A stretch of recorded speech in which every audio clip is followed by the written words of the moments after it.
여러분 잠깐만요. 오늘 이 영상을 틀기 전에 딱 한 가지만 여쭤볼게요. 지난 1년 동안 온전히 나 자신을 위해 쓴 시간이 하루라도 있으셨나요? 아침에 눈을 뜨면 손주 생각 밥은 먹었나? 어린이집은 데려다 줬나? 낮잠은 재웠나? 하루 종일 손주 스케줄에 맞춰 내 몸을 움직이다가 저녁이 되면 파김치가 되어 쓰러지듯 눕는 분들, 그 서러움, 그 피로감 저는 압니다. 그런데 이상하게도 자식한테 힘들다는 말은 못하시죠. 왜냐고요? 자식이 힘든 거 뻔히 보이니까요. 맞벌이에 치이고 집값에 치이고 육아비에 치이는 자식 보면서 내가 조금만 더 버티면 되지 싶으신 거잖아요. 근데요, 어르신, 그 조금만 더가 벌써 몇 년째입니까? 이 영상을 보고 계신 분들 중에 손주 돌보는 게 이제 거의 직업이 되어버린 분들이 계실 거예요. 아침 7시에 시작해서 저녁 7시에 끝나는 그야말로 하루 12시간짜리 무급직업. 주말도 없고 휴가도 없고 월급도 없는 그 일을 사랑이라는 이름 하나로 버텨오신 분들. 오늘 이 영상은요, 손주를 사랑하지 말라는 게 아닙니다. 손주가 얼마나 예쁜지 그 마음 저도 압니다.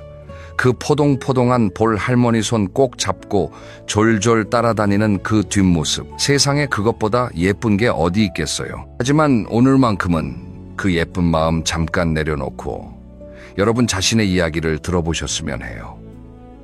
여러분이 지금 얼마나 소중한 사람인지, 그리고 여러분의 행복이 사실은 온 가족에게 얼마나 중요한 일인지 그 이야기를 오늘 제대로 해드리려고 합니다. 끝까지 들어주세요. 오늘 이 영상이 어쩌면 여러분 인생의 두 번째 출발점이 될 수도 있으니까요. 그리고 한 가지 미리 말씀드릴게요. 오늘 이 영상에서 드리는 이야기는 특정 누군가를 탓하거나 비난하는 게 아니에요. 자식이 나쁜 것도 아니고 부모님이 잘못한 것도 아니에요. 다만 우리 모두가 조금 더 행복해지기 위해서 지금 이 상황을 솔직하게 들여다보자는 거예요. 그 마음으로 함께 해주세요. 황혼 육아 들어보신 적이 있으시죠? 60이 넘은 부모님이 손주를 돌보는 걸 말하는데요. 요즘은 이게 너무나 당연한 일이 돼버렸어요. 아들 며느리가 출근하면 할머니 할아버지가 아이를 맡는 거 이제 어느 집에서나 볼 수 있는 풍경이 됐잖아요. 그런데 여러분, 이게 언제부터 이렇게 당연한 일이 됐을까요? 한번 생각해 보세요. 우리 부모님 세대를 떠올려 보면 그분들도 우리 키우느라 얼마나 고생하셨어요. 그 시절엔 집안 살림도 훨씬 어려웠고 먹고 사는 게 급했으니 어쩔 수 없었던 면도 있어요. 근데 그분들이 손주까지 키우셨나요? 보통은 아니었잖아요. 언제부터인가 자식 세대의 삶이 힘들어지면서 그 짐이 고스란히 부모 세대에게 넘어오게 된 거예요. 집값은 오르고 물가는 오르고 어린이집 대기는 길고 육아 도우미는 너무 비싸고 결국 엄마 우리 어떡하지라는 말 한마디에 부모님들이 팔을 걷어붙이게 된 거죠. 사랑이잖아요. 내 자식이 힘드니까 도와주고 싶은 거잖아요. 그런데 말이에요. 사랑이라는 이름 뒤에 가려진 현실을 한번 직면해 볼 필요가 있어요. 우리나라에서 손주를 돌보는 조부모의 숫자가 얼마나 될 것 같으세요? 여러 조사 결과를 보면 맞벌이 가정의 절반 이상이 조부모에게 육가를 의존하고 있다고 해요. 절반이요. 엄청나죠? 분들의 하루를 한번 따라가 볼게요. 아침 7시. 아들 며느리가 출근 준비하는 사이 할머니는 이미 부엌에 서 있어요. 아이 이유식 준비하고 손주 기저귀 갈고 아침 먹이고 어린이집 가방 챙기고 9시쯤 아이를 유치원이나 어린이집에 데려다 주고 나면 잠깐 쉬나 싶지만 집에 돌아오면 설거지에 빨래에 청소까지 오후 3시가 되면 다시 아이 데리러 가고 저녁까지 봐주다가 자식들이 퇴근하면 그때서야 집에 가요.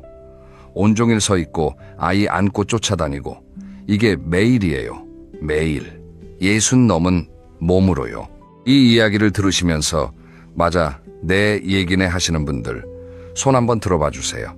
아, 혼자 보시는 거니까 마음속으로만 드세요. 그런데 진짜 문제는 이 힘든 게 티도 안 난다는 거예요. 자식 눈에는 부모님이 손주랑 놀아주는 것처럼 보이거든요. 우리 엄마 손주 보는 거 좋아하잖아. 이렇게 생각하는 자녀들이 굉장히 많아요. 부모님이 힘들다는 걸 모르는 게 아니라 사실은 알면서도 모른 척 하고 싶은 건지도 몰라요. 왜냐면 대안이 없으니까요. 그 죄책감, 그 미안함 위에 부모님의 희생이 쌓이고 있는 거예요. 여기서 하나만 더 여쭤볼게요. 여러분 마지막으로 여행을 가신 게 언제예요? 친구들이랑 맛있는 거 먹으러 나가신 게 언제예요? 하고 싶었던 취미를 즐기신 게 언제예요? 기억이 잘 안 나신다면 그게 바로 문제예요. 황혼 육가를 시작하면서부터 어르신의 인생이 조금씩 지워지고 있는 거예요. 그건 정상이 아니에요. 그건 사랑이 아니에요. 그건 소진이에요. 이게 황혼 육아의 민낯입니다. 아무도 대놓고 말해주지 않았던 진실이에요. 이제 이 이야기를 더 깊이 파고들어 볼게요. 왜 황혼 육가가 이렇게 자연스럽게 자리를 잡게 됐을까요? 여기에는 몇 가지 구조적인 이유가 있어요. 첫째, 우리나라 특유의 가족 문화 때문이에요. 우리나라는 예로부터 가족이 서로 돕는 문화가 강하잖아요. 그게 좋은 면도 있지만 때로는 그 경계가 흐릿해져서 가족이라는 이유로 무리한 요구를 당연하게 받아들이게 되는 경우도 생겨요. 특히 부모님 세대는 자식을 위해서라면 어떤 희생도 당연하다는 가치관을 가지고 계신 분들이 많아요. 그 가치관 자체가 잘못된 건 아니에요. 하지만 그 가치관이 어르신 자신의 삶을 완전히 지워버릴 정도가 되면 그건 다시 한번 생각해 봐야 해요. 둘째, 경제적인 현실 때문이에요. 요즘 젊은 부부들이 육아 도우미를 쓰려면 한 달에 얼마가 드는지 아세요? 지역마다 다르지만 적게는 150만 원에서 많게는 300만 원 이상이 들어요. 그 돈을 매달 내기가 쉽지 않으니까 부모님께 의존하게 되는 거예요. 셋째, 어르신들 스스로도 처음에는 정말 좋았던 경우가 많아요. 손주가 처음 태어났을 때 그 작은 존재가 얼마나 신기하고 예뻤겠어요. 하루 종일 봐도 질리지 않고 안아주고 싶고 옆에 있고 싶었던 거잖아요. 그 마음에서 시작한 게 어느새 의무가 되어버린 거예요. 그래서 황혼 육가가 이렇게 퍼진 거예요. 사랑과 경제와 문화가 복잡하게 얽혀서 만들어진 구조예요. 그걸 이해하면 자식을 원망할 것도 자신을 자책할 것도 없어요. 다만 이제 이 구조 안에서 어르신이 어디에 서 계신지를 다시 한번 살펴봐야 한다는 거죠. 자, 이제 조금 더 불편한 이야기를 해볼게요. 하지만 꼭 들으셔야 하는 이야기예요. 황혼 육아를 오래 하신 분들, 몸 상태 어떨 것 같으세요? 전문가들이 오랫동안 손주를 돌봐온 조부모들의 건강 상태를 연구해 왔어요. 그 결과는 꽤 충격적이에요. 허리 디스크, 무릎 관절염, 어깨 통증. 이건 기본이에요. 아이를 안아 올리고 쪼그려 앉아 기저귀를 갈고 유모차를 끌고 아이 쫓아 뛰어다니는 일들. 이 모든 게 관절과 근육에 엄청난 부담을 줘요. 젊은 부모도 허리가 아프다고 하는데 67의 몸으로 그걸 하루 10시간씩 하면 어떻게 되겠어요? 수면 장애도 흔해요. 아이가 낮에 재워놓으면 어르신도 쉬어야 하는데 그러지 못하시는 분들이 많아요. 집안일이 눈에 밟히고 아이가 깰까봐 긴장 상태로 있다 보면 제대로 쉬지를 못하는 거예요. 그렇게 쌓인 피로가 밤에 잠을 방해해요. 잠을 못 자면 낮에 더 피곤하고 더 피곤하면 더 힘들고 이 악순환이 반복되는 거예요. 소화 문제도 많이 생겨요. 밥 먹을 시간도 제대로 없이 아이 밥 먹이다 보면 어르신 식사는 나중으로 밀려요. 제때 못 먹고 찬밥을 서둘러 먹고 이런 생활이 반복되면 위장이 안 좋아질 수밖에 없어요. 그런데 이게 단순히 몸만의 문제가 아니에요. 정신 건강 쪽도 심각해요. 장기간 황혼 육아를 해온 분들에게서 우울감, 무기력함 심한 경우에는 번아웃 증상이 나타난다고 전문가들은 말해요. 번아웃은 몸도 마음도 다 타버린 상태예요. 더 이상 줄 것도 없고 하고 싶은 것도 없고 아무것도 하기 싫어지는 그 상태. 어느 날 아침에 눈을 떴는데 아무것도 하기 싫다는 생각이 들었던 적 있으신가요? 손주 얼굴 보면 예쁜데 오늘 또 봐야 한다는 생각에 한숨부터 나온 적 있으신가요? 그리고 그런 자기 마음이 낯설고 이상하고 죄스럽게 느껴지셨나요? 그게 이상한 게 아니에요. 그게 몸이 보내는 신호예요. 이제 그만 쉬어달라는 신호예요. 그 신호를 계속 무시하면 어떻게 될까요? 실제로 건강에 빨간불이 들어온 다음에야 어쩔 수 없이 육아를 그만두게 된 분들이 있어요. 허리 디스크로 수술대에 오른 분, 무릎 연골이 닳아서 인공관절 수술을 받으신 분, 과로로 쓰러져서 응급실에 실려가신 분. 이런 분들의 이야기가 드라마 속 이야기가 아니에요. 지금 이 순간에도 어딘가에서 일어나고 있는 현실이에요. 만약 지금 이 상태로 계속하다가 어르신이 쓰러지면 어떻게 될까요? 손주 육아는 육아대로 해결해야 하고 부모님 병원 치료비에 간병까지 해야 해요. 하나의 짐이 세 개의 짐이 되는 거예요. 어르신이 건강을 잃으면 자식의 부담은 2배, 3배가 된다는 거. 이게 냉정한 현실이에요. 이걸 생각하면 지금 당장 내 건강을 지키는 게 자식을 위한 일이기도 하다는 게 이해가 되시죠? 그런데 어르신들이 자주 하시는 말씀이 있어요. 나는 괜찮아. 아직 할 수 있어. 이 말 정말 조심해야 해요. 왜냐면 우리 몸은 한계가 왔을 때 갑자기 무너지거든요. 서서히 쌓이다가 어느 순간 한꺼번에 쓰러지는 게 몸이에요. 괜찮다고 느낄 때가 가장 위험할 수 있어요. 자동차도 엔진 과열되면 세우고 식혀줘야 하잖아요. 우리 몸도 마찬가지예요. 한계에 다다르기 전에 쉬어줘야 해요. 고장 나기 전에 점검해야 해요. 황혼 육아로 인한 건강 문제는 단순히 어르신 개인의 문제가 아니에요. 온 가족의 문제예요. 부모님이 건강해야 오래오래 곁에 있을 수 있어요. 건강한 부모님이 자식에게 줄 수 있는 가장 큰 선물이에요. 그리고 어르신이 건강을 잃게 되면 손주와도 결국 멀어지게 돼요. 정말 손주를 사랑하신다면 오래도록 건강한 모습으로 곁에 있어 줄 수 있도록 지금 몸을 아껴야 해요. 그게 손주를 위한 더 깊은 사랑이에요. 세 번째 이야기를 해볼게요. 혹시 이런 생각 해보신 적 있으세요? 내가 이렇게 도와주면 자식이 결국 스스로 아이 키우는 법을 배울 수나 있을까? 생각해보세요. 아이가 태어나서 걷는 법을 배울 때 부모가 매번 안아서 이동시켜주면 어떻게 될까요? 아이는 평생 스스로 걸어본 적이 없으니까 넘어지는 것도 다시 일어나는 것도 배울 기회가 없어요. 부모 입장에서는 사랑으로 한 행동인데 아이한테는 오히려 해가 되는 거잖아요. 자식도 마찬가지예요. 육아가 힘들 때 부모님이 항상 뒤에서 받쳐주면 자식은 그 힘듦을 온전히 경험하지 못해요. 아이가 밤에 울 때 어떻게 달래야 하는지, 보채는 아이와 함께 마트를 어떻게 다녀야 하는지, 일과 육아를 어떻게 병행해야 하는지 이 모든 걸 몸으로 부딪히면서 배워야 진짜 부모가 되는 거거든요. 그런데 할머니, 할아버지가 다 해주시면요. 자식은 부모님 없이는 아무것도 못하는 사람이 돼버려요. 그게 과연 자식을 위한 일일까요? 저는 이걸 온실화초 이론이라고 부르고 싶어요. 온실 안에서 자란 화초는요. 처음 보기에 정말 예뻐요. 온도도 맞고 습도도 맞고 비바람도 없으니까 아름답게 자라요. 그런데 그 화초를 갑자기 밖에 내놓으면 어떻게 될까요? 한나절도 못 버텨요. 온실밖 환경에 적응하는 능력 자체를 키우지 못했으니까요. 자식도 부모님의 온실 속에서만 자라면 결국 세상의 바람을 못 버티게 돼요. 더 무서운 건 이거예요. 이런 상황이 반복되면 자식들은 부모님의 희생을 점점 당연하게 여기기 시작해요. 처음에는 미안해하고 고마워하던 자식이 시간이 지나면서 우리 엄마가 봐주는 거잖아 라는 식으로 말이 바뀌어요. 이게 자식이 나쁜 사람이어서가 아니에요. 인간이라는 게 원래 그래요. 오래 반복되면 당연해지거든요. 그리고 그 순간 어르신은 얼마나 상처를 받으시겠어요. 그 서운함, 그 허탈함, 이렇게까지 해줬는데 라는 마음. 사실은요, 그 관계의 균형이 처음부터 잘못 설정된 거예요. 부모가 다 해주니까 자식이 의존하게 되고 자식이 의존하니까 부모가 더 지쳐가는 악순환. 이 고리를 어딘가에서 끊어야 해요. 그 시작이 바로 적절한 선을 긋는 것입니다. 선을 긋는다는 게 차갑게 거절하는 게 아니에요. 나는 너를 사랑하지만 내 몸과 내 일상도 소중하다는 걸 알려주는 거예요. 그게 오히려 더 건강한 가족 관계를 만들어요. 그런데 어르신들이 선을 긋기 어려운 이유가 또 있어요. 내가 거절하면 자식 부부 사이가 나빠질까봐, 며느리가 날 싫어할까봐, 손주를 못 보게 될까봐 이런 걱정들이 앞서는 거죠.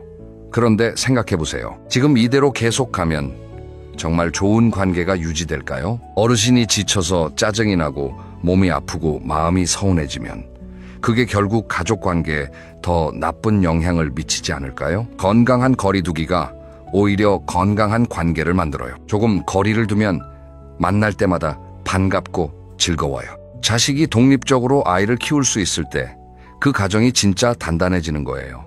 그리고 그 단단한 가정이 나중에 부모님을 더 잘 챙길 수 있는 여유를 만들어요. 어르신이 한 발 물러서는 게 사실은 온 가족을 위한 가장 현명한 선택일 수 있어요. 네 번째 이야기는요, 조금 따뜻한 이야기를 해볼게요. 여러분, 자식이 부모님을 떠올릴 때 어떤 모습을 기억하길 바라세요? 항상 손주 등에 업고 허리 구부정하게 파스 냄새 풍기며 힘들어하시던 모습? 아니면 좋아하는 친구들과 여행 다니고 취미 생활 즐기면서 환하게 웃으시던 모습? 당연히 후자겠죠. 그런데 어르신 지금 여러분의 삶에서 그 환하게 웃던 모습이 마지막으로 언제였는지 기억하세요? 저는 가끔 이런 상상을 해요. 10년 후, 20년 후에 손주가 어른이 되어서 할머니, 할아버지를 떠올릴 때 어떤 장면을 기억할까요? 항상 힘들어 보이고 늘 지쳐있던 모습일까요? 아니면 환하게 웃으며 손 흔들던 모습일까요? 아이들은 어른들 생각보다 훨씬 많이 기억해요. 그리고 그 기억이 아이의 가치관을 만들어요. 할머니가 늘 희생하는 모습을 보면서 자란 아이는 나중에 커서 자기 부모에게도 그렇게 할 수 있어요. 희생이 사랑의 방식이라고 배웠으니까요. 반대로 할머니가 당당하게 자기 인생을 즐기는 모습을 보면서 자란 아이는 나도 나중에 그렇게 살아야지 하고 배워요. 자기를 사랑하는 법, 자기 삶을 가꾸는 법을 배우는 거예요. 부모님의 삶이 곧 자식과 손주에게 전해지는 가장 강력한 교육이에요. 사람이요, 행복한 사람 곁에 있으면 자신도 행복해지거든요. 반대로 늘 지쳐있고 힘들어 보이는 사람 곁에 있으면 마음이 무거워지잖아요. 자식도 마찬가지예요. 부모님이 늘 피곤해 보이고 힘들어 보이면 자식은 부모님 얼굴 보는 게 미안하고 무거워져요. 전화하기도 조심스러워지고 보러 오기도 부담스러워지는 거예요. 반대로 부모님이 즐겁게 사시면요, 자식이 전화하면 밝은 목소리로 나 오늘 친구들이랑 등산 갔다 왔어. 너무 좋았어. 라고 하시면 자식은 얼마나 마음이 놓일까요? 걱정 안 해도 되는 부모님, 자기 인생을 즐기는 부모님. 그 모습이 자식한테 얼마나 큰 안도감을 주는지 몰라요. 돈을 물려주는 것보다, 건물을 남겨주는 것보다 건강하고 행복하게 사시는 부모님의 뒷모습을 보여주는 것. 그게 자식들이 평생 마음속에 간직하는 가장 소중한 유산이에요. 비행기 안에서 비상 상황이 생기면 승무원들이 뭐라고 하죠? 산소 마스크가 내려오면 어린아이와 함께 있더라도 본인 먼저 마스크를 쓰라고 해요. 내가 먼저 숨을 쉬어야 아이를 도울 수 있으니까요. 인생도 마찬가지예요. 내가 먼저 행복해야 자식을 행복하게 해줄 수 있어요. 내가 먼저 건강해야 손주를 안아줄 수 있어요. 그러니까 어르신 여러분이 오늘 등산을 가고 문화센터에 가고 친구를 만나는 것, 그게 사실은 자식을 위한 일이기도 한 거예요. 여러분이 빛나야 가족이 빛나요. 행복한 부모님 곁에서 자란 자식은 더 안정적인 심리를 가져요. 불안하지 않고 눈치 보지 않고 자기 자신을 사랑할 줄 알아요. 부모님이 행복하게 사는 모습이 자식의 내면에 심리적 안정감을 심어주는 거예요. 이게 어떤 재산보다 소중한 유산이에요. 자, 이제 많은 분들이 가장 어려워하시는 부분을 얘기해 볼게요. 알겠어요? 줄여야 하는 거 알아요. 근데 어떻게 말해요? 자식한테 서운하게 할까봐 며느리 눈치도 보이고. 이 마음 진짜 잘 이해해요. 거절이라는 게 사실 굉장히 어렵거든요. 특히 자식한테는요. 내가 너무 박한 부모가 될까봐, 자식이 상처받을까봐 그 마음이 앞서서 결국 또 그래 내가 볼 게가 되는 거잖아요. 그리고 또 이런 생각도 드시죠. 내가 지금 거절하면 자식이 힘들어하는 거 뻔히 보이는데 그걸 눈뜨고 보고 있을 수가 없어. 이 마음도 너무 잘 알아요. 부모 마음이 다 그렇잖아요. 그러면 어떻게 하면 좋을까요? 구체적인 방법을 말씀드릴게요. 먼저 감정보다 몸 상태를 앞세우는 게 좋아요. 엄마가 요즘 무릎이 많이 안 좋아서 의사한테 오래 걷거나 아이 앉는 걸 조심하라고 했어. 그래서 앞으로는 평일에 계속 봐주는 건 어렵겠더라고. 주말에 잠깐 봐주는 건 괜찮은데 이렇게 말하면 자식 입장에서는 서운할 수가 없어요. 두 번째는요, 대안을 함께 제시하는 거예요. 엄마는 매일은 어렵고 일주일에 이틀 정도는 도와줄 수 있어. 나머지는 어린이집이나 다른 방법을 알아봐야 할 것 같아라고 구체적으로 얘기해 주는 거예요. 이러면 자식도 준비를 할 수 있어요. 세 번째는 미리 선을 그어두는 거예요. 의사 선생님이 이번 달부터는 무리하지 말라고 했어처럼 계기를 만드는 것도 방법이에요. 건강검진 결과나 병원 진단을 자연스럽게 활용하시는 거예요. 네 번째는 시간 단위로 조금씩 줄여나가는 거예요. 이번 달부터는 오후 5시까지만 봐줄 수 있어 라고 조금씩 경계를 좁혀나가는 거예요. 한 달에 하나씩 줄여나가면 자식도 적응할 시간이 생기고 어르신도 여유를 조금씩 되찾을 수 있어요. 다섯 번째로 감사 표현을 요청하는 것도 방법이에요. 엄마가 이렇게 도와줄 수 있는 게 엄마도 기쁘긴 한데 사실 많이 힘들기도 해. 가끔 고맙다는 말 한마디가 정말 큰 힘이 된다고. 그리고 가장 중요한 건 이 대화를 아들이나 딸과 단둘이 하시는 거예요. 내 자식이랑 편하게 차 한잔 마시면서 사실 엄마가 요즘 많이 힘들어라고 먼저 마음을 여는 거예요. 그러면 자식도 마음을 열고 들어요. 자식을 탓하는 말투는 피하세요. 너 때문에 힘들어가 아니라 엄마가 요즘 이런 상황이야 라는 식으로 나를 주어로 말하는 게 좋아요. 어르신 이 말 기억해 주세요. 거절은 외면이 아니에요. 거절은 나 자신을 지키는 가장 용감한 말이에요. 그리고 나를 지켜야 자식도 지킬 수 있어요.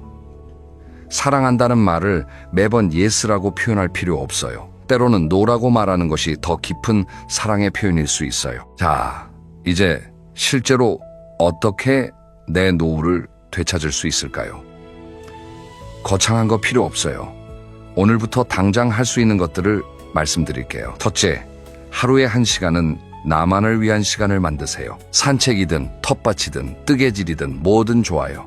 중요한 건 그 시간만큼은 손주 생각, 자식 걱정 내려놓고 온전히 내가 하고 싶은 것을 하는 거예요. 그 1시간이 하루를 버티는 힘이 돼줘요. 젊었을 때 하고 싶었는데 못했던 게 뭐예요? 그림 그리기, 피아노 배우기, 등산, 수영, 글쓰기. 이제 그걸 시작할 시간이에요. 시작하기에 늦은 나이란 없어요. 지금이 바로 그 순간이에요. 둘째, 나이가 같은 친구들을 다시 만나세요. 친구를 만나는 게 단순히 노는 게 아니에요. 그게 정신 건강을 지키는 거예요. 오랜 친구 연락처 한번 꺼내보세요. 오늘 문자 한 통 보내보세요. 나 요즘 좀 여유 생겼어. 우리 언제 한번 볼까라고요? 셋째, 새로운 배움을 시작하세요. 주민센터 문화 강좌, 노인 복지관 프로그램, 온라인 강의. 새로운 걸 배울 때 그 설렘 기억하세요? 그게 살아있다는 느낌이에요. 넷째, 몸 상태를 규칙적으로 확인하세요. 1년에 한 번은 꼭 건강검진 받으시고 몸에 신호가 오면 참지 말고 병원 가세요. 아플 때 가는 병원이 아니라 안 아프게 유지하기 위한 병원으로 생각 바꿔보세요. 다섯째, 감사일기를 써보세요. 하루 끝에 오늘 좋았던 거 3가지만 적어보는 거예요. 오늘 커피가 맛있었다. 바람이 시원했다. 오랜만에 좋아하는 드라마 봤다. 이런 작은 것들을 적다 보면 내 삶에 좋은 것들이 생각보다 많다는 걸 발견하게 돼요. 여섯째, 손주와의 관계를 새롭게 정의하세요. 매일 봐주는 육아 담당자가 아니라 특별한 날에 만나는 소중한 할머니, 할아버지로요. 매일 보면 당연해지지만 가끔 보면 더 반갑고 특별해져요. 자, 오늘 함께 긴 이야기를 나눴는데요. 마지막으로 오늘의 이야기를 정리해 볼게요. 첫째, 황혼 육아는 사랑에서 비롯됐지만 그 안에 무너져가는 어르신의 몸과 마음이 있다는 걸 직면해야 해요. 둘째, 내 건강이 무너지면 결국 자식의 짐이 더 커진다는 것. 내가 건강한 것이 자식을 위한 일이에요. 셋째, 부모가 다 해주면 자식은 스스로 서는 법을 배우지 못해요. 적절히 선을 긋는 게 오히려 자식을 위한 선택이에요. 넷째, 자식에게 줄 수 있는 가장 큰 유산은 즐겁게 살아가는 부모님의 모습이에요. 다섯째, 거절은 나쁜 게 아니에요. 상황에 맞는 말로 부드럽게 하지만 분명하게 내 입장을 전달하는 법을 연습하세요. 여섯째, 나만의 시간을 만들고 친구를 만나고 새로운 걸 배우고 몸을 돌보는 것. 이 작은 실천들이 어르신의 노후를 완전히 바꿔놓을 수 있어요. 오늘 이 영상을 보시는 어르신들께 진심으로 드리고 싶은 말이 있어요. 여러분은 충분히 잘하셨어요. 자식 키우느라, 가정 지키느라 평생을 헌신하셨잖아요. 이제는 그 헌신의 방향을 자기 자신에게로 돌릴 시간이에요. 손주를 사랑하는 마음은 가슴 깊이 소중히 품으시고요. 여러분의 두 발은 이제 여러분이 가고 싶은 곳으로 향하세요. 오랫동안 가보고 싶었던 곳, 만나고 싶었던 사람, 해보고 싶었던 것들, 그것들이 여러분을 기다리고 있어요. 여러분에게는 그럴 권리가 있어요. 아니, 그럴 자격이 충분히 있어요. 자식에게 헌신하는 것이 사랑이라면 나 자신을 아끼는 것은 더 큰 사랑이에요. 오늘부터 여러분의 행복을 가장 먼저 두세요. 그게 자식을 위해서도, 손주를 위해서도, 그리고 무엇보다 여러분 자신을 위해서도 가장 옳은 선택이에요. 오늘도 이 영상 끝까지 함께 해주셔서 진심으로 감사드립니다. 다음에 또 만나요. 여러분, 지금 핸드폰을 한번 꺼내보시겠어요? 연락처에 저장된 사람이 몇 명이나 되시나요? 100명, 200명, 어떤 분은 500명도 넘으시겠죠. 카카오톡 친구 목록까지 합치면 1000명이 넘는 분도 계실 겁니다. 그런데요, 그 수백 명 중에서 지금 당장 전화해서 속 깊은 이야기를 나눌 수 있는 사람은 과연 몇 명이나 될까요? 솔직하게 세어보시면요, 아마 한 손으로 꼽으실 겁니다. 많아야 5명, 3명도 안 되시는 분이 더 많을 거예요. 이상한 일이죠. 평생을 사람들과 관계를 맺으며 살았는데 정작 마음을 나눌 수 있는 사람은 손에 꼽습니다.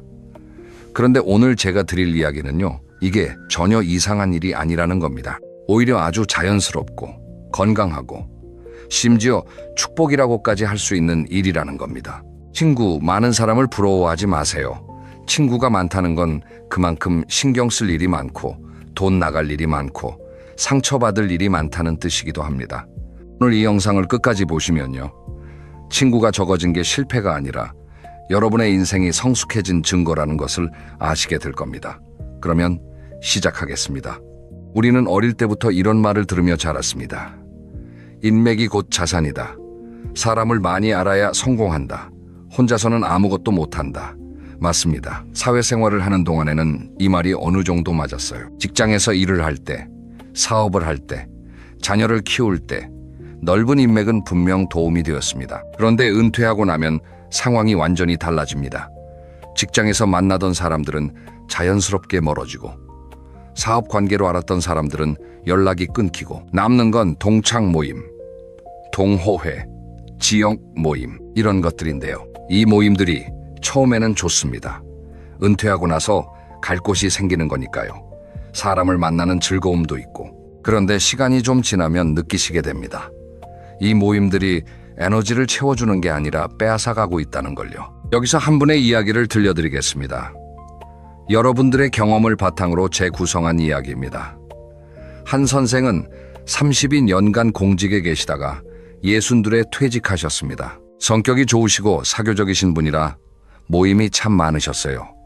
고등학교 동창회, 대학 동문회, 공무원 산악회, 교회 소모임, 바둑 동호회, 무려 5개의 모임에 나가셨습니다. 퇴직하고 처음 6개월은 좋았대요. 매일같이 약속이 있고 만날 사람이 있고 할 일이 있으니까 은퇴했다는 게 실감이 안 났다고 합니다. 그런데 7개월째부터 뭔가 이상해지기 시작했습니다. 모임에 나가기 전날 밤이면 왠지 모르게 피곤한 거예요. 아, 내일 또 나가야 하나 이런 생각이 드는 겁니다. 만나면 즐거운데 만나기 전에는 왜 이렇게 발이 안 떨어지는지 한 선생이 곰곰이 생각해 보셨대요. 왜 이렇게 피곤한 걸까? 이유를 찾으셨습니다. 모임에 나가면요, 듣고 싶지 않은 이야기를 들어야 하는 시간이 생각보다 많았던 겁니다.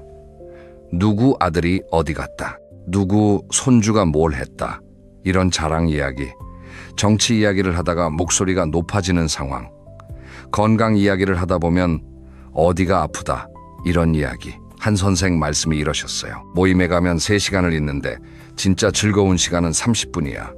나머지 2시간 반은 듣고 싶지 않은 이야기를 억지로 듣고 맞장구 치는 시간이더라고. 결국 한 선생은 결심을 하셨습니다. 5개 모임 중에서 3개를 정리하신 겁니다. 고등학교 동창회하고 바둑 동호회, 이 2개만 남기셨어요. 처음에는 좀 미안하셨대요. 모임에서 왜 안 오냐고 연락이 오니까요. 하지만 한 달이 지나고 2달이 지나니까 놀라운 변화가 찾아왔습니다. 먼저 몸이 좋아졌어요. 만성 두통이 줄었고요. 잠을 잘 주무시게 됐대요. 그리고 남은 2 모임이 훨씬 더 즐거워졌습니다. 왜냐하면 에너지가 분산되지 않으니까 만나는 사람들에게 더 진심으로 대할 수 있게 된 거예요. 한 선생이 그러시더라고요. 모임을 줄이니까 오히려 관계가 깊어졌어. 많은 사람을 대충 만나는 것보다 적은 사람을 깊이 만나는 게 이렇게 좋은 줄 몰랐어. 이게 바로 인맥 다이어트의 힘입니다. 인맥은 자산이 아니라 에너지입니다. 관리하는데 에너지가 들어요. 은퇴 후에는 그 에너지가 예전만큼 넉넉하지 않습니다. 그러니까 에너지를 어디에 쓸지 선택을 해야 하는 거예요. 자, 그러면 이 이야기를 좀 더 깊이 들어가 보겠습니다. 우리 뇌가 과연 몇 명의 관계를 감당할 수 있는지 과학적인 이야기를 해보겠습니다. 한 영국 대학의 진화심리학자가 아주 유명한 연구를 하셨는데요. 영장류의 뇌 크기와 사회 집단의 규모를 비교 분석하신 겁니다. 연구 결과가 흥미롭습니다. 인간의 뇌가 안정적으로 관계를 유지할 수 있는 사람의 수가 대략 150명 정도라는 겁니다. 물론 이 숫자가 절대적인 건 아닙니다. 후속 연구에서는 사람에 따라 더 적을 수도 있고 더 많을 수도 있다는 결과도 나왔어요. 하지만 핵심은 변하지 않습니다. 우리 뇌에는 관계를 처리하는 데 한계가 있다는 것, 그리고 나이가 들수록 그 한계가 더 뚜렷해진다는 것. 더 재밌는 건 이 학자가 발견한 3배수 법칙이라는 겁니다. 이게 뭐냐면요, 인간의 관계는 층위가 있다는 겁니다. 가장 안쪽 층에는 정말 가까운 사람이 3명에서 5명, 그 다음 층에는 친한 친구가 약 15명, 그 바깥에 사회적으로 친밀한 관계가 약 50명, 그리고 가장 바깥에 조직적 관계가 약 150명. 이렇게 층이 나뉘어 있다는 거예요. 약 3배씩 늘어나죠. 그래서 3배수 법칙이라고 합니다. 여기서 주목하셔야 할 건요, 가장 안쪽 층, 진짜 가까운 사람이 3명에서 5명이라는 겁니다. 5명이에요. 그게 정상이에요. 지금 여러분이 진심으로 마음을 나눌 수 있는 사람이 3명이라고 해서 외로운 게 아닙니다. 그게 인간의 뇌가 설계된 방식이에요.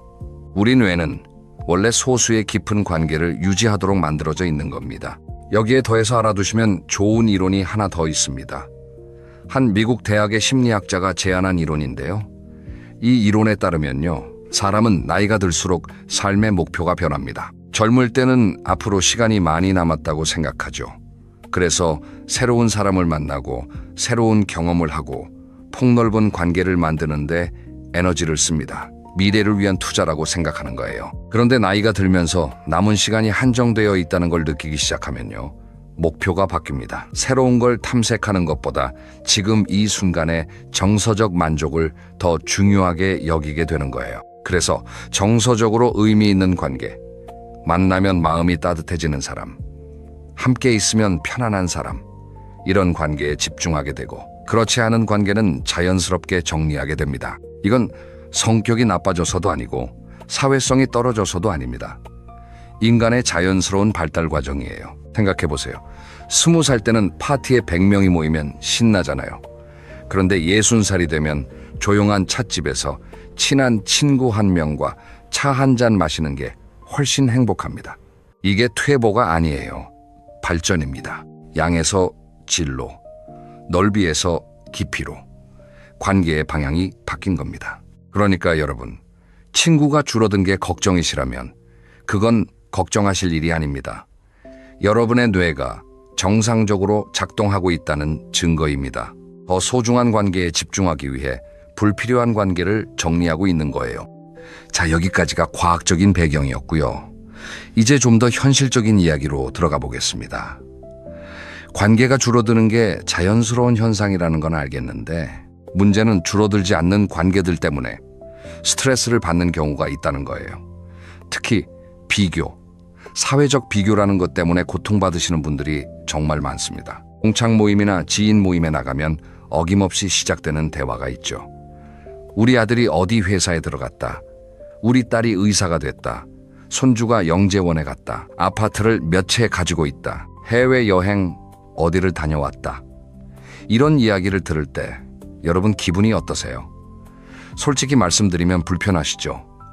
남의 자랑을 듣는 건 누구에게나 스트레스입니다. 여기서 좀 과학적인 이야기를 하나 더 드리겠습니다.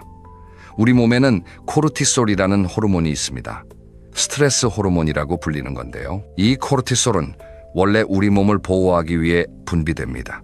그런데 문제는 이 스트레스가 만성이 될 때입니다. 매주 모임에 나가서 비교 스트레스를 받고 집에 와서도 그 이야기가 머릿속에서 떠나지 않고, 이런 상황이 반복되면 코르티솔이 계속 높은 상태로 유지됩니다. 이렇게 되면 어떤 일이 벌어지냐면요, 면역 기능이 떨어지고 혈압이 올라가고 근육이 줄어들고 뼈가 약해지고 잠을 잘 못 자게 됩니다. 나이 들어서 가장 무서운 것들이 다 여기에 연결돼 있어요. 만성적인 스트레스가 코르티솔을 지속적으로 높이면 몸의 노화가 빨라진다는 건 의학적으로 확인된 사실입니다. 그런데 이 스트레스의 원인이 뭐예요? 동창 모임에서 듣는 자랑 이야기, 지인 모임에서 느끼는 비교 의식, 이런 것들이에요. 여기서 박 여사의 이야기를 들려드리겠습니다. 박 여사는 67세의 퇴직 간호사입니다. 간호사 동기 모임이 한 달에 한 번 있었는데요. 처음에는 반가웠대요. 오랜 동료들을 만나는 거니까요. 그런데 모임에 나갈 때마다 기분이 가라앉으셨대요. 왜냐면 동기들 중에 잘된 분들이 많으셨거든요. 누구는 간호학 교수가 됐고, 누구는 병원장이 됐고, 누구는 남편 사업이 잘 돼서 대치동에 아파트를 2채 가지고 있고, 박 여사는 평범하게 사셨어요. 동네 병원에서 성실하게 근무하시다가 정년 퇴직하셨고 연금과 저축으로 소박하게 생활하고 계셨습니다. 충분히 잘 사시는 건데 모임에 나가면 왠지 초라해지는 느낌이 드셨대요. 한 번은 모임에서 돌아오시는 길에 눈물이 나셨다고 합니다. 나도 열심히 살았는데 왜 이렇게 비교가 되는 걸까? 이런 생각이 드셨던 거예요. 그날 밤 박 여사가 결심을 하셨습니다. 동기 모임을 그만두기로요. 처음에는 좀 외로우셨대요. 그런데 한 달, 2달 지나면서 놀라운 걸 발견하셨습니다. 비교 대상이 사라지니까 자기 삶이 보이기 시작한 거예요. 매일 아침 공원을 산책하는 시간이 얼마나 행복한지, 손주와 통화하는 게 얼마나 감사한 일인지, 동네 도서관에서 책 읽는 시간이 얼마나 충만한지, 이런 것들이 눈에 들어오기 시작했습니다. 박 여사가 나중에 이렇게 말씀하셨대요. 비교를 멈추니까 내 행복이 보이더라. 내 삶이 초라한 게 아니라 비교가 내 삶을 초라하게 만들고 있었던 거야. 이 말씀이 정말 핵심을 찌르는 것 같습니다. 심리학에서는 이걸 사회적 비교의 함정이라고 부릅니다. 인간은 본능적으로 자신을 타인과 비교합니다. 문제는 비교 대상이 나보다 잘된 사람일 때 이걸 상향 비교라고 하는데요. 상향 비교를 하면 할수록 자존감이 떨어지고 불행감이 높아진다는 연구 결과가 많습니다. 그런데 동창 모임이나 지인 모임이라는 게 사실상 상향 비교가 일어나기 가장 쉬운 환경이에요. 그러니까 이런 모임에서 멀어지는 건 성격이 나빠서가 아닙니다. 자존감을 지키기 위한 건강한 선택이에요. 자식 자랑, 돈 자랑하는 친구와 멀어지는 것, 그건 여러분의 마음을 지키는 가장 빠른 길입니다. 물론 모든 모임이 다 그런 건 아닙니다. 만나면 서로 걱정해주고 힘들 때 위로해주고 함께 웃을 수 있는 모임도 있습니다. 그런 모임은 당연히 유지하셔야 해요. 중요한 건 어떤 모임이 나에게 에너지를 주는지, 어떤 모임이 에너지를 빼앗는지, 그걸 구분하시는 겁니다. 그런데 여기서 많은 분들이 걱정하시는 게 있습니다. 관계를 정리하고 나면 외롭지 않을까 하는 걱정이에요. 이건 정말 중요한 문제니까 다음 챕터에서 제대로 이야기해 보겠습니다. 자, 이번에는 외로움과 고독이라는 두 단어에 대해 이야기해 보려고 합니다. 우리는 보통 이 두 단어를 같은 뜻으로 쓰잖아요. 그런데 심리학에서는 이 둘을 완전히 다르게 봅니다. 외로움, 이건 내가 원하지 않는데 혼자가 된 상태. 사람들과 연결되고 싶은데 그러지 못할 때 느끼는 부정적인 감정입니다. 고독, 이건 내가 스스로 선택해서 혼자 있는 시간, 자기 자신에게 집중할 수 있는 긍정적인 상태를 말합니다. 이건 아프지 않아요. 오히려 충만합니다. 외로움은 친구가 없어서 생기는 게 아닙니다. 사람들에 둘러싸여 있어도 외로울 수 있어요. 반대로 혼자 산에 올라가서 바람을 맞으며 서 있을 때 전혀 외롭지 않을 수도 있습니다. 핵심은 혼자라는 상태가 문제가 아니라는 거예요. 그 상태를 내가 선택했느냐 아니면 강요당했느냐. 그런데요, 이 고독, 자발적으로 혼자 보내는 시간이 우리의 뇌와 마음에 정말 좋은 영향을 미친다는 연구 결과가 있습니다. 혼자만의 시간은 마음을 자유롭게 하고 창의성을 높여줍니다. 우리 뇌에는 디폴트 모드 네트워크라고 불리는 시스템이 있는데요. 이건 뇌가 외부 자극 없이 이 시스템이 활성화되면 과거의 경험을 정리하고 미래를 구상하고 자기 자신을 되돌아보는 깊은 사고가 일어납니다. 바쁘게 사람들을 만나고 모임에 다니고 약속을 잡고 이렇게 하면 뇌가 이 작업을 할 시간이 없어요. 항상 외부 자극에 반응하느라 바쁘니까요. 반대로 혼자 조용히 앉아서 차를 마시거나 공원을 천천히 걸거나 아무 생각 없이 하늘을 바라보거나 이런 시간이 쌓이면 뇌가 정리 작업을 할 수 있게 됩니다. 최근 한 조사를 보면요. 응답자의 절반 이상이 혼자 보내는 시간이 정신 건강에 필수적이라고 답했다고 합니다. 절반이 넘는 사람들이 혼자만의 시간이 필요하다고 느끼고 있는 거예요. 최근 연구에서는 재미있는 결과가 나왔습니다. 혼자 보내는 시간을 외로움이라고 이름 붙이면 부정적인 감정이 커지는데 같은 시간을 나만의 시간이라고 이름 붙이면 훨씬 긍정적인 감정을 느낀다는 겁니다. 이름만 바꿔도 감정이 달라진다는 거예요. 여기서 정 선생의 이야기를 하나 들려드리겠습니다. 정 선생은 69세의 퇴직교사입니다. 은퇴 후 처음 1년은 불안하셨대요. 매일 아침 일어나면 할 일이 없다는 게 공포처럼 느껴지셨다고 합니다. 그래서 닥치는 대로 모임에 나가셨어요. 오전에는 배드민턴 동호회, 오후에는 서예 교실, 저녁에는 동창 모임이나 동네 주민 모임, 일주일이 빼곡하게 찼습니다. 그런데 어느 날 건강검진을 받으셨는데 혈압이 많이 올라가 있었어요. 의사 선생님이 스트레스를 줄이시라고 하셨대요. 정 선생이 생각해 보니까요. 이렇게 바쁘게 다니는 게 오히려 스트레스였던 겁니다. 즐거운 줄 알았는데 몸이 먼저 신호를 보내고 있었던 거예요. 그래서 모임을 절반으로 줄이셨습니다.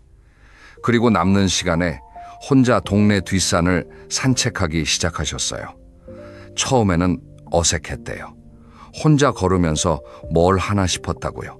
그런데 일주일 정도 지나니까 변화가 오기 시작했습니다. 산길을 걸으면서 이런저런 생각이 떠오르셨대요. 은퇴 전에는 바빠서 생각할 여유가 없었던 것들, 내가 정말 좋아하는 게 뭔지, 남은 인생을 어떻게 보내고 싶은지, 이런 근본적인 질문들이 산책길에서 떠올랐습니다. 그러다가 어린 시절에 그림 그리는 걸 좋아했던 기억이 나셨대요. 중학교 때 미술 선생님한테 칭찬받았던 기억, 고등학교 때 입시 때문에 그림을 포기했던 기억. 정 선생이 그 길로 동네 문화센터에서 수채화 수업을 등록하셨습니다. 그게 지금 3년째예요. 지금은 매주 수채화를 그리시면서 정말 행복하게 보내고 계십니다. 정 선생이 그러시더라고요. 사람을 많이 만나야 행복한 줄 알았어. 그런데 혼자 산을 걸으면서 나를 찾았어.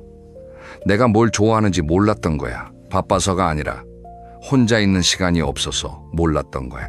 이 이야기가 참 울림이 있지 않으시나요? 우리가 바쁘게 사람들을 만나고 모임에 다니는 이유 중 하나는요. 혼자 있는 시간이 두렵기 때문이에요. 혼자 있으면 외로울 것 같으니까, 뭘 해야 할지 모르겠으니까. 그래서 약속을 잡는 거예요. 그런데 사실은 혼자 있는 시간이야말로 나를 발견하는 시간입니다. 다른 사람의 이야기를 듣느라 바쁘면 내 안의 이야기를 들을 수 없어요.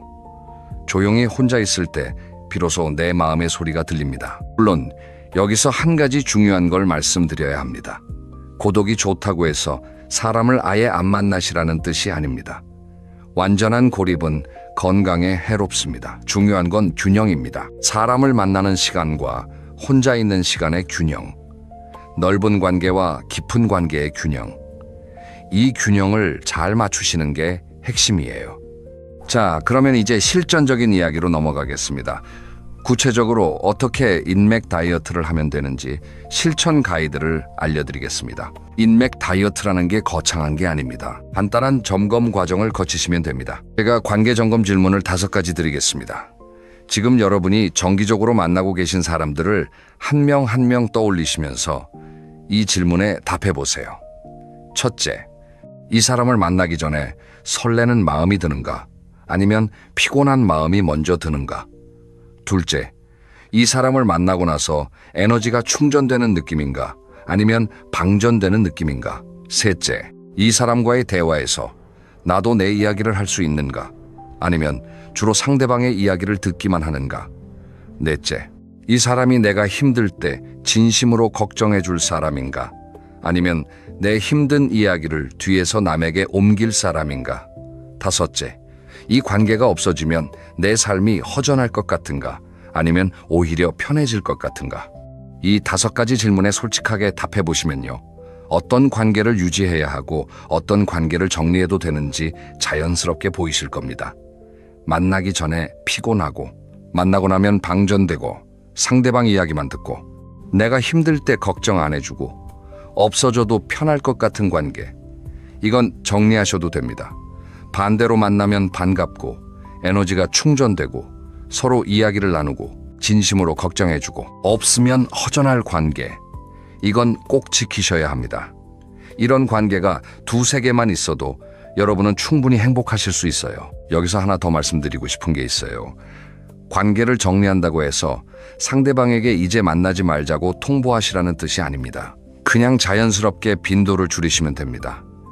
매주 만나던 걸 한 달에 한 번으로, 매달 나가던 모임을 격월로 이렇게 서서히 줄이시면 되는 거예요. 굳이 선언하실 필요가 없습니다. 연락이 오면 바쁘다고 자연스럽게 말씀하시면 되고 모임에 못 나간다고 하시면 됩니다. 시간이 지나면 자연스럽게 정리됩니다. 이건 관계를 끊는 게 아니라 거리를 조절하는 겁니다. 그리고 정리한 다음에는요, 남은 관계를 더 깊게 만드시는데 에너지를 쓰세요. 방법은 어렵지 않습니다. 전화 한 통 더 하시는 겁니다. 만날 때 상대방의 이야기를 진심으로 들어주시는 겁니다. 작은 생일 선물이라도 챙기시는 겁니다. 아플 때 문병을 가시는 겁니다. 소수의 사람에게 진심을 쏟으시면 그 관계는 놀라울 정도로 깊어집니다. 여기서 최 부부의 이야기를 하나 더 들려드리겠습니다. 최 선생은 71살, 최 여사는 68살, 두 분 다 은퇴하셨습니다. 최 선생은 모임을 정리하고 싶으셨는데 최 여사는 그러지 말라고 하셨대요. 사람을 만나야 건강하다. 집에만 있으면 치매 온다. 이런 말씀을 하시면서요, 두 분이 이 문제로 꽤 실랑이를 하셨다고 합니다. 결국 두 분이 함께 관계 점검을 해보시기로 하셨어요. 각자 만나고 있는 사람들을 목록으로 쓰시고요. 아까 말씀드린 5가지 질문을 함께 적용해 보신 거예요. 그랬더니 재미있는 결과가 나왔습니다. 최 여사도 점검을 해보시니까 에너지가 빠지는 모임이 2개나 있으시더래요. 본인도 모르고 계셨던 거예요. 두 분이 함께 정리하시기로 했습니다. 최 선생은 4개 모임 중 2개를, 최 여사는 5개 모임 중 2개를 정리하셨어요. 그리고 남는 시간에 부부가 함께 동네 뒷산을 산책하시기 시작했습니다. 매일 오전에 1시간씩 산책하시면서 그날 이야기도 나누시고 앞으로의 계획도 이야기하시고, 최 여사가 이렇게 말씀하시더래요. 모임 줄이고 남편이랑 산책하는 시간이 더 좋을 줄은 몰랐어. 수십 년을 같이 살았는데 산책하면서 처음 하는 이야기가 이렇게 많을 줄은 정말 몰랐어. 이 이야기에서 중요한 포인트가 2가지 있습니다.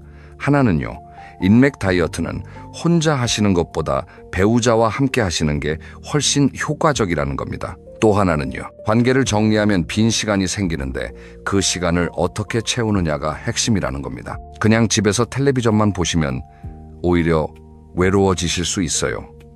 그 시간에 혼자만의 취미를 갖거나 배우자와 함께하는 시간을 만들거나 자기 자신을 위한 활동을 하시는 게 중요합니다. 산책, 독서, 그림 그리기, 텃밭 가꾸기, 글쓰기, 뭐든 좋습니다. 혼자 또는 가장 가까운 사람과 함께 할 수 있는 일을 찾으시면 됩니다. 자, 이제 오늘 이야기를 정리할 시간입니다. 긴 이야기를 해드렸는데요. 핵심만 다시 짚어보겠습니다. 첫째, 나이가 들면서 친구가 줄어드는 건 자연스러운 현상입니다. 이건 실패가 아니라 성숙입니다. 둘째, 인간이 진심으로 깊은 관계를 유지할 수 있는 사람은 3명에서 5명 정도입니다. 그게 정상이에요. 셋째, 비교가 행복을 빼앗습니다. 자식 자랑, 돈 자랑이 오가는 모임에서 멀어지는 건 자존감을 지키는 건강한 선택입니다. 넷째, 외로움과 고독은 다릅니다. 자발적으로 혼자 보내는 시간은 나를 발견하고 마음을 회복하는 소중한 시간입니다. 다섯째, 관계 양보다 질이 중요합니다.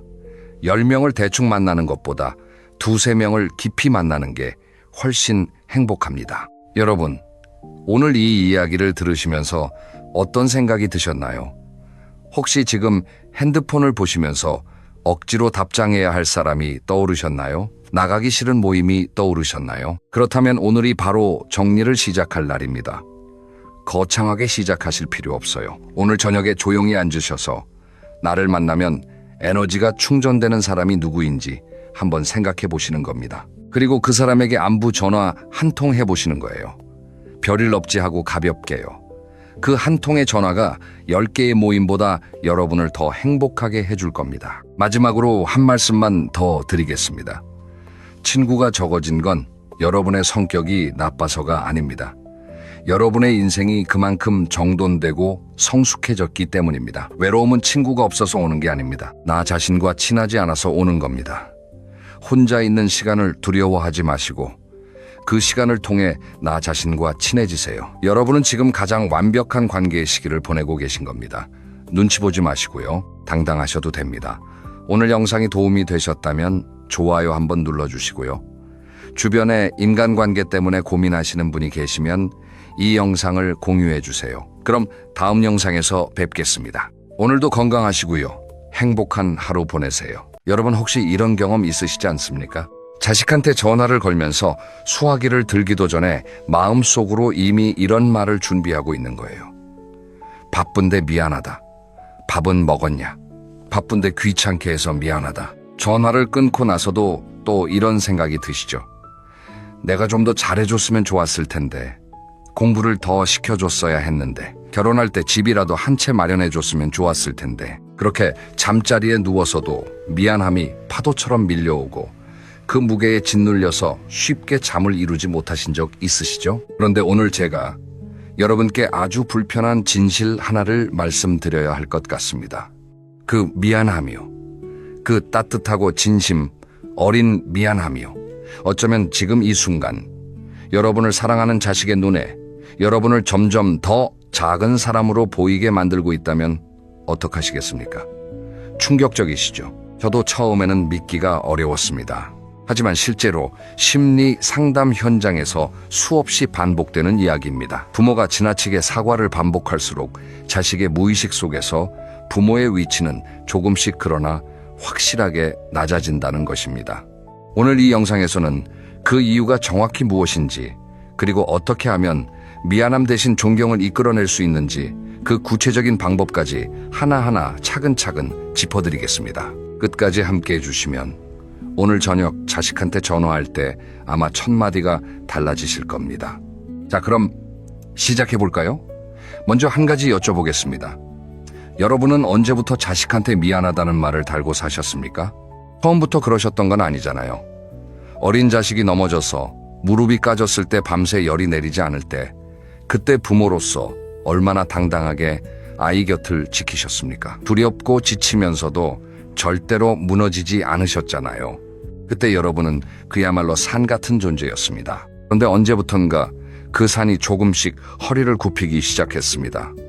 자식이 입시에서 실패했을 때, 취직이 늦어질 때, 결혼이 여의치 않을 때, 그 모든 순간마다 부모는 어김없이 이렇게 생각했습니다. 내가 부족해서, 내가 더 해줬어야 했는데. 그 생각이 말이 되고 그 말이 습관이 됩니다. 그리고 그 습관이 쌓이면 어느새 부모로서의 자신감이, 어른으로서의 무게감이 조금씩 사라져버리는 겁니다. 그런데 사실 이건 여러분만의 이야기가 아닙니다. 제가 이 채널을 운영하면서 정말 수많은 분들의 사연을 접했는데요. 경기도에 사시는 72살 할머니 한 분이 이런 이야기를 해주셨습니다. 아들이 사업이 좀 어렵다는 소식을 들으셨대요. 그래서 전화를 드렸는데 아들이 바쁜 듯 퉁명스럽게 받았습니다. 그 순간 이분이 맨 처음 꺼낸 말이 뭐였는지 아세요? 아들아, 미안하다. 사업이 힘든 건 아들이 겪는 일인데 왜 엄마가 미안한 걸까요? 그분은 이렇게 말씀하셨어요. 어릴 때 더 좋은 환경을 못 만들어줘서 그런 것 같다고 내가 더 잘해줬으면 지금 아들이 이렇게 힘들지 않았을 것 같다고 생각했다고요. 그 마음이 얼마나 따뜻한지 저는 압니다. 하지만 심리학적으로 그 말은 아들에게 어떻게 들렸을까요? 지금부터 그 이야기를 차근차근 풀어드리겠습니다. 이것이 오늘 첫 번째 챕터입니다. 왜 부모는 늘 미안한가? 그 미안함의 뿌리를 먼저 들여다봐야 합니다. 부모의 미안함은 사실 굉장히 복잡한 감정에서 옵니다. 단순히 뭔가를 못해줘서 생기는 감정이 아니에요. 심리학에서는 이것을 죄책감과 책임감이 뒤엉킨 감정이라고 설명합니다. 영어로는 페런탈 길트, 즉 부모로서의 죄책감이라고 부르는데요. 이 감정은 단순히 나쁜 감정이 아닙니다. 사실 그 밑바닥에는 자녀를 향한 깊고 진한 사랑이 깔려 있습니다. 우리 세대 부모님들, 그러니까 50대, 60대, 70대 부모님들은 대부분 정말 어려운 시절을 겪으셨잖아요. 먹고 살기도 빠듯했던 시절, 자식 교육에 충분히 투자하고 싶어도 형편이 따라주지 않았던 시절, 그 시절의 결핍이 마음속에 차곡차곡 쌓여서 자식이 어른이 된 지금도 여전히 부채의식으로 남아있는 겁니다. 나는 자식한테 진 빚이 있다. 이 생각이 의식 아래에 자리 잡고 있으면 어떤 상황에서도 자식 앞에서 당당해지기가 어렵습니다. 조금만 불편한 상황이 생기면 자동으로 사과부터 나오게 되는 거예요. 그런데 여기서 한번 생각해 보십시다. 그 빚이라는 것 정말 존재하는 걸까요? 여러분은 자식을 낳고 키우면서 얼마나 많은 것을 희생하셨습니까? 잠 못 자고 밤을 새운 날이 얼마나 많았습니까? 당신이 먹고 싶은 것 참고, 당신이 사고 싶은 것 포기하고, 자식을 위해 쓴 세월이 얼마나 됩니까? 그게 빚입니까? 아니요. 그건 사랑입니다. 세상 어떤 자식도 부모한테 그 사랑의 값을 치를 수는 없습니다. 하지만 그렇다고 부모가 영원히 죄인처럼 굴어야 한다는 뜻도 절대 아닙니다. 오히려 지금부터 말씀드릴 내용이 중요한데요. 부모가 스스로를 죄인처럼 여기고 계속해서 미안해할 때 자식에게 어떤 일이 벌어지는지, 이게 두 번째 챕터의 핵심입니다. 잠깐 여기서 생각해 보시겠습니까? 만약 여러분의 친구가 만날 때마다 이런 말을 한다면 어떻겠습니까? 나 때문에 시간 낭비하는 거 아니야? 미안해. 내가 별로 재미없는 사람이라 미안해. 내가 뭘 도와줄 수 있는 것도 없는데 만나자고 해서 미안해. 처음에는 그 친구가 겸손하고 착하다고 느끼겠죠. 그런데 이런 말이 만날 때마다 계속된다면, 한 달이 지나고 1년이 지나도 똑같이 반복된다면 슬슬 그 친구와의 만남이 무거워질 겁니다. 만나기 전부터 피곤해지고 어느 순간부터는 연락이 뜸해질 수도 있어요. 자식과 부모의 관계도 크게 다르지 않습니다. 부모가 매번 미안하다고 하면 자식은 처음에는 아니야, 엄마 아빠가 뭐가 미안해 라고 손을 저을 겁니다. 그런데 그게 반복되면 자식의 마음속에서 부모에 대한 이미지가 서서히 바뀌기 시작합니다. 심리학에서는 이것을 지위 인식의 변화라고 설명합니다. 사람은 무의식적으로 자신에게 사과를 많이 하는 사람을 자신보다 아래에 있는 사람으로 인식하는 경향이 있습니다. 이건 나쁜 사람이어서가 아닙니다. 인간의 뇌가 사회적 관계를 처리하는 방식이 원래 그렇습니다. 직장에서도 마찬가지잖아요. 상사가 부하 직원에게 사사건건 사과를 하면 처음에는 인간적으로 느껴지지만 시간이 지나면 그 상사의 권위가 서지 않습니다. 말이 무게를 잃고 지시가 잘 먹히지 않게 됩니다. 부모와 자식 사이도 이와 비슷한 역학이 작동합니다. 부모가 반복적으로 자신을 낮추고 사과를 거듭할수록 자식의 무의식 속에서 부모는 점점 더 내가 돌봐줘야 하는 사람, 혹은 내가 뭔가 해줘야 하는 사람으로 자리매김하게 됩니다. 그런데 여기서 더 심각한 문제가 생깁니다. 자식 입장에서 부모가 항상 자기 때문에 미안해한다면 어떤 감정이 들겠습니까?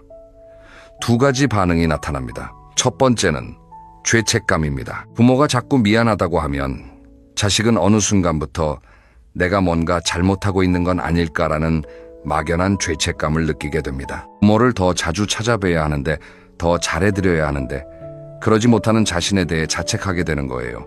이 죄책감은 자식의 정서를 무겁게 짓누릅니다. 부모를 생각할 때마다 가볍고 따뜻한 감정 대신 무겁고 부담스러운 감정이 올라오는 거예요. 두 번째 반응은 더 안타깝습니다. 일부 자식들은 반대로 부모의 사과를 당연하게 받아들이기 시작합니다. 처음에는 손을 저으며 무슨 미안한 게 있어요 라고 했다가 시간이 지나면 그냥 네 라고만 받고 마는 거예요. 부모가 미안해하는 게 기본값으로 설정되어 버리는 겁니다. 이렇게 되면 어떻게 될까요? 부모가 부탁을 해도, 의견을 내도, 권유를 해도 자식은 가볍게 여기기 시작합니다. 심지어 부모가 어떤 이야기를 꺼내면 또 저러시네 하는 태도가 생기기도 합니다. 이건 자식이 불효를 하는 게 아니에요. 자식이 나쁜 것도 아닙니다. 부모가 반복적으로 보내온 신호가 자식의 뇌 속에 그런 패턴을 만들어버린 겁니다. 그래서 저는 오늘 이렇게 말씀드리고 싶습니다. 미안하다는 말은 진심에서 나온 말이라도 반복되면 독이 됩니다. 관계를 치유하는 게 아니라 오히려 관계의 균형을 무너뜨립니다. 자, 그럼 이제 가장 중요한 이야기를 할 차례입니다. 미안하다는 말 대신 무엇을 해야 하느냐? 구체적으로 어떻게 말해야 하느냐? 세 번째 챕터입니다. 사과 대신 감사말 한마디를 바꾸면 관계가 바뀐다는 이야기를 해드리겠습니다. 한 가지 실험 이야기를 먼저 해드릴게요. 미국 텍사스 대학교에서 흥미로운 연구가 진행된 적이 있습니다. 연구진이 두 그룹의 사람들에게 각각 다른 방식으로 대화를 하게 했습니다. 한 그룹은 상대방에게 불편을 끼쳤을 때 미안합니다 라고 했고, 다른 그룹은 같은 상황에서 감사합니다 기다려주셔서요 라고 했습니다. 결과가 어땠을 것 같으세요? 사과를 받은 쪽은 상대방에 대해 가볍게 위로받은 느낌, 그러나 약간 무거운 책임감을 느꼈다고 했습니다. 반면 감사를 받은 쪽은 자신이 가치 있는 사람이라는 느낌, 상대방과의 관계가 더 따뜻해지는 느낌을 받았다고 했습니다. 이게 바로 감사의 힘입니다. 사과는 나의 부족함을 드러내는 말입니다. 감사는 상대방의 가치를 높여주는 말입니다. 부모와 자식 사이에 이 원리를 적용하면 어떻게 될까요? 이제 구체적인 상황별 예시를 세 가지 드리겠습니다. 첫째, 교육에 관한 이야기입니다. 많은 부모님들이 이런 말씀을 하십니다. 공부를 제대로 못 시켜줘서 미안하다. 과외 한번 제대로 시켜주지 못했는데. 그런데 이 말을 이렇게 바꿔보시면 어떨까요? 환경이 좋지 않았는데도 네가 스스로 이만큼 해낸 거잖아. 그게 얼마나 대단한 건지 엄마가 아빠가 정말 자랑스럽다. 어떻습니까? 첫 번째 말은 부모의 결핍을 드러내고 자식으로 하여금 내가 더 나은 환경이었으면 더 잘 됐을 텐데라는 아쉬움을 자극합니다. 두 번째 말은 자식이 살아온 과정 자체를 인정하고 축복해 줍니다. 그 말을 들은 자식은 부모를 어떻게 느낄까요? 나를 가장 잘 아는 사람, 내 편이 되어주는 사람으로 느끼게 됩니다. 둘째, 결혼에 관한 이야기입니다. 결혼할 때 집을 해주지 못해서 미안하다. 다른 집은 다 해주던데. 이 말 대신 이렇게 해보세요. 우리 형편에 네가 투정 한번 안 부리고 시작해줬잖아. 그게 부모로서 얼마나 고마웠는지 몰라. 넌 처음부터 어른이었어. 자식이 결혼할 때 모든 것을 다 해주지 못한 게 부모 마음에 얼마나 큰 상처로 남아있는지 저는 압니다. 하지만 그 미안함을 표현하는 방식이 달라지면 자식이 그 시절을 기억하는 방식도 달라집니다. 부모가 미안하다고 하면 자식은 그 결혼 초반을 결핍의 기억으로 새기게 됩니다. 하지만 부모가 고맙다고 하면 자식은 그 시절을 우리가 함께 이겨낸 이야기로 기억하게 됩니다. 그 차이가 얼마나 큰지 생각해 보십시오. 셋째, 경제적인 도움에 관한 이야기입니다. 자식이 힘들 때 도와주지 못한 것, 혹은 오히려 자식한테 손을 벌려야 했던 것, 이게 부모 가슴에 가시처럼 박혀있는 분들이 많으십니다. 이런 상황에서 흔히 하시는 말이 있죠. 네가 힘들 때 도와주지도 못해서 미안하다. 오히려 짐이 된 것 같아서 미안하다. 이 말을 이렇게 바꿔보시겠습니까? 네가 그 힘든 시간을 그렇게 잘 버텨줘서 고맙다. 엄마 아빠가 크게 도움이 못 됐는데도 네가 굳건하게 서 있어줘서 그게 부모한테 얼마나 큰 위안이 됐는지 몰라. 이 말의 힘이 보이십니까? 미안하다는 말은 부모의 무력감을 자식에게 전달합니다.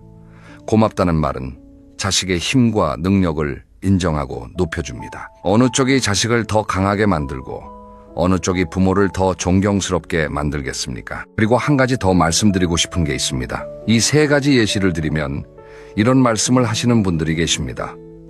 그 말이 진심이 되겠어요? 억지로 감사하다고 하는 게 오히려 더 어색하지 않겠어요? 참 좋은 질문입니다. 그런데 저는 이렇게 여쭤보고 싶습니다. 지금 당장 억지로 느껴지는 건 그 말이 거짓이어서가 아닙니다. 오랫동안 미안함이라는 렌즈로만 상황을 봐왔기 때문입니다. 사실 자식이 어려운 환경에서도 잘 자란 것, 투정 없이 시작한 것, 힘든 시간을 이겨낸 것, 이 모든 것이 감사할 만한 진짜 이유가 되지 않습니까? 그 시각을 조금만 바꾸시면 됩니다. 결핍을 보지 말고 그 결핍 속에서도 이뤄낸 것들을 보시는 겁니다. 그것이 진심 어린 감사의 출발점입니다. 지금까지 말 한마디를 바꾸는 것이 얼마나 큰 변화를 가져오는지 이야기를 드렸는데요. 그런데 사실 이보다 더 근본적인 이야기가 남아 있습니다. 말만 바꾼다고 해서 관계가 바뀌는 건 아닙니다. 말 뒤에 있는 태도, 즉 부모로서의 자세 자체가 바뀌어야 합니다. 이게 네 번째 챕터입니다. 당당한 부모가 자식을 더 행복하게 만든다는 이야기입니다. 이상하게 들리실 수 있어요. 부모가 당당하면 자식이 더 행복하다고? 부모가 겸손하고 자식한테 맞춰주는 게 더 좋은 거 아닌가? 이렇게 생각하시는 분도 계실 겁니다. 그런데 생각해 보십시오. 자식 입장에서 한번 생각해 보는 겁니다. 자식이 가장 걱정하는 게 뭔지 아십니까? 많은 자식들이 고백하는 가장 큰 걱정 중 하나가 바로 이겁니다. 우리 부모님이 나 때문에 불행한 건 아닐까?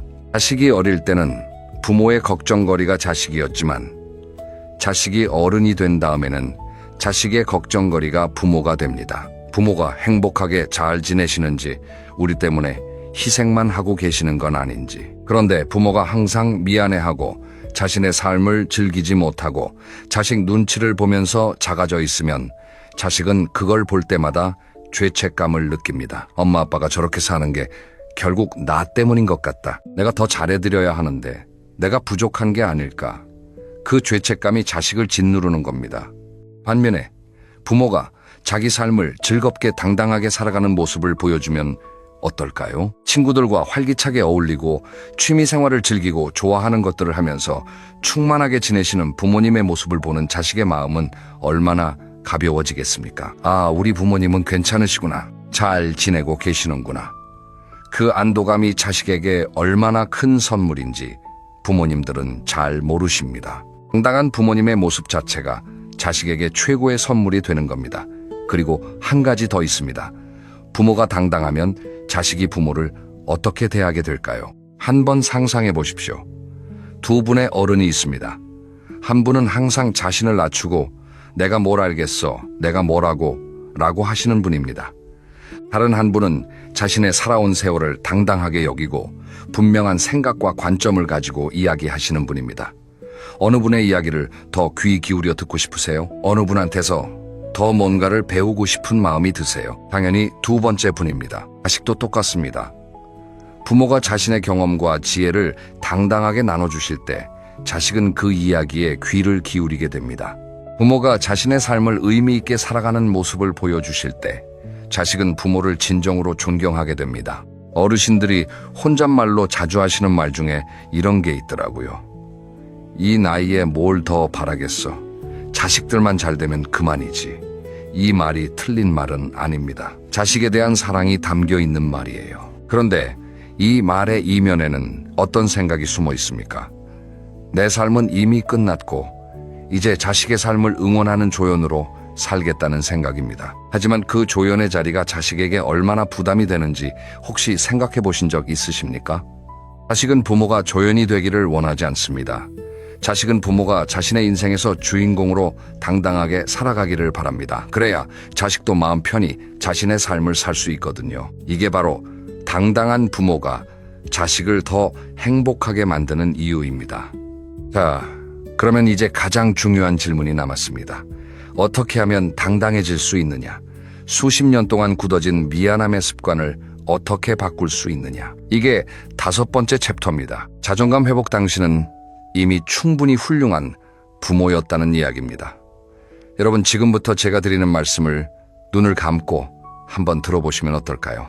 영상을 보시면서는 눈을 감기 어려우시죠? 그러면 그냥 마음으로 천천히 따라오세요. 여러분이 자식을 낳았을 때를 떠올려 보십시오. 그 작고 연약한 아이를 처음 품에 안았을 때 그 순간 여러분은 무슨 생각을 하셨습니까? 아마도 이 아이를 지키겠다는, 이 아이를 위해 뭐든 하겠다는 마음이었을 겁니다. 그리고 여러분은 실제로 그렇게 사셨습니다. 물론 완벽하지는 않았을 겁니다. 어떤 날은 너무 지쳐서 아이에게 소리를 지른 날도 있었을 거고, 해주고 싶었는데 형편이 안 돼서 못 해준 것들도 있었을 겁니다.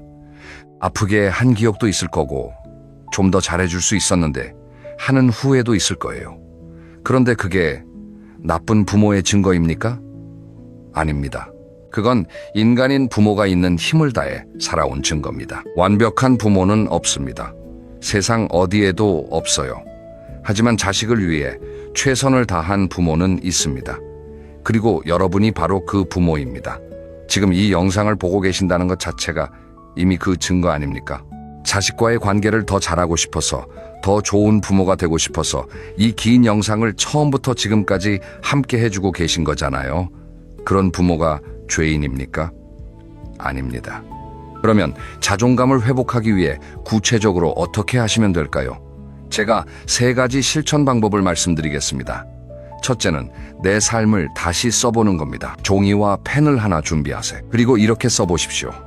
내가 자식을 위해 해온 것들, 크건 작건 다 적어보시는 겁니다. 새벽에 도시락 싸준 것 학교 운동회 때, 빠짐없이 참석한 것 아플 때, 밤새 곁에서 지킨 것 형편이 어려워도, 용돈은 끊지 않으려 한 것, 자식 결혼식, 날 눈물 참으며 웃어준 것. 이걸 다 적어놓고 보면 어떤 생각이 드십니까? 아, 내가 이렇게나 많은 걸 했구나. 내가 이렇게 살아왔구나. 그 목록이 바로 여러분의 훈장입니다. 미안해해야 할 죄목이 아니라 당당하게 자랑할 수 있는 삶의 기록입니다. 둘째는 오늘 하루 나를 위한 무언가를 하는 겁니다. 자식 생각 말고 남편 생각, 아내 생각 말고 딱 오늘 하루만큼은 내가 하고 싶은 것, 내가 먹고 싶은 것, 내가 가고 싶은 곳 한 가지를 선택해서 해보시는 겁니다. 오래된 친구한테 전화 한 통 하는 것도 좋습니다. 오랫동안 읽고 싶었던 책을 서점에 가서 사오는 것도 좋습니다. 아무 생각 없이 좋아하는 음악을 틀어놓고 창밖을 바라보는 것도 좋습니다. 그 시간이 사치가 아닙니다. 그 시간이 여러분을 다시 주인공으로 만드는 시간입니다. 셋째는 자식한테 전화할 때 첫마디를 바꿔보는 겁니다. 바쁜데 미안하다 대신 이 말을 해보세요. 우리 아들, 우리 딸 잘 지내줘서 고마워. 딱 이 한마디입니다. 처음에는 어색할 수 있습니다. 입에 잘 안 붙을 수도 있어요. 그래도 한번 해보시면 압니다. 그 말 한마디에 자식이 어떻게 반응하는지를. 응? 엄마가 갑자기 왜 이래? 무슨 좋은 일 있어요? 그 반응이 이미 뭔가가 달라졌다는 신호입니다. 자, 이제 오늘 이야기를 하나로 모아서 정리해드리겠습니다.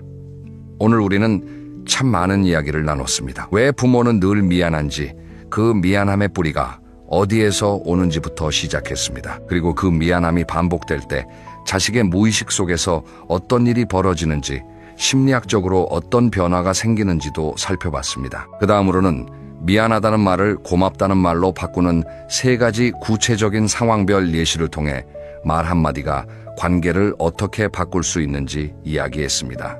당당한 부모가 왜 자식을 더 행복하게 만드는지, 부모가 조연이 아닌 주인공으로 살아가는 것이 왜 자식에게 더 큰 선물이 되는지도 이야기했습니다. 그리고 마지막으로 자존감을 회복하기 위한 3가지 실천 방법까지 말씀드렸습니다. 오늘 이야기의 핵심을 딱 한 문장으로 정리한다면 이렇습니다. 당신이 부족해서 못해준 게 아닙니다. 당신이 그만큼 해줬기 때문에 자식이 지금의 모습으로 이 자리에 있는 겁니다. 그러니 이제 미안함이라는 무거운 짐을 내려놓으십시오. 대신 그 자리에 이런 마음을 올려놓으세요. 나는 있는 힘을 다해 살아왔다.